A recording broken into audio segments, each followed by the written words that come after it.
घनघोर की कहानी। एक समय की बात है, भगवान शिव और देवी पार्वती नारद मुनि के साथ पृथ्वी पर भ्रमण करने आए।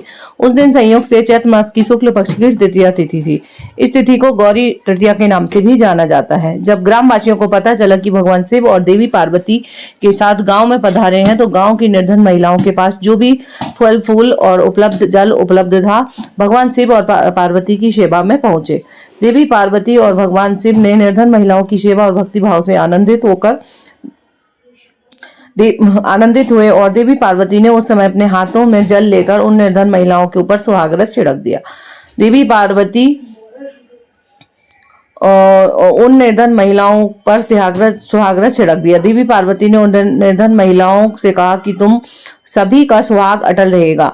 उन निर्धन महिलाओं के जाने के बाद उस गांव की धनी महिलाओं की टोली हाथों में विभिन्न प्रकार के पकवान सजाकर शिव पार्वती की सेवा में आई।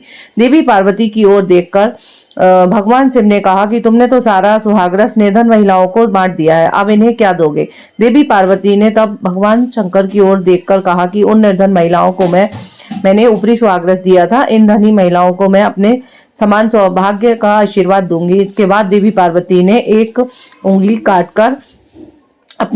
काटकर उससे निकलने वाले रक्त को सभी धनी महिलाओं के ऊपर छिड़क दिया, जिसके ऊपर जैसा रक्त गिरता गया उनका सुहाग वैसा ही बढ़ता गया। इस तरह देवी पार्वती ने चैत्र शुक्ल तृतीया तिथि को निर्धन और धनी महिलाओं को सुहाग बांटा।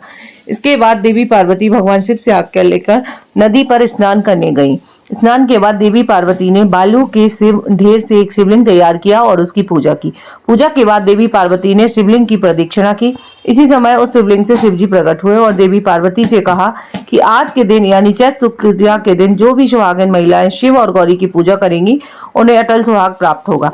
इधर शिवजी की पूजा करते हुए देवी पार्वती को काफी समय हो गया, तो वह लौटकर वहां आई जहां पर शिवजी विराजमान थे। देवी पार्वती से भगवान भोलेनाथ ने पूछा, काफी समय लग गया है आपको आने में। देवी पार्वती ने इस पर कहा कि उन्हें नदी के तट पर भाई और उनके भावज मिल गए थे, उन्होंने दूध भात खिलाया। भगवान शिवजी समझ गए कि देवी पार्वती उन्हें बहला रही है, उनसे झूठ बोल रही है। इस तरह शिवजी ने भी कहा कि वह देवी पार्वती जी के भाई और भावज से मिलना चाहते हैं और दूध भात खाएंगे। शिवजी देवी पार्वती जी और नारद जी के साथ नदी तट की ओर चल पड़े। देवी पार्वती ने मन ही मन भगवान भोलेनाथ से प्रार्थना की, हे शिव शंकर, मेरी बात की लाज रख लेना। जब भगवान शिव नदी के तट पर पहुंचे तो वहां उन्हें एक महल दिखा जिसमें देवी पार्वती के भाई और भावज थे। कुछ समय तक शिव और पार्वती जी उस भवन में ही रहे। फिर देवी पार्वती ने भगवान शिव से कैलाश चलने की जिद की, लेकिन शिवजी जाना नहीं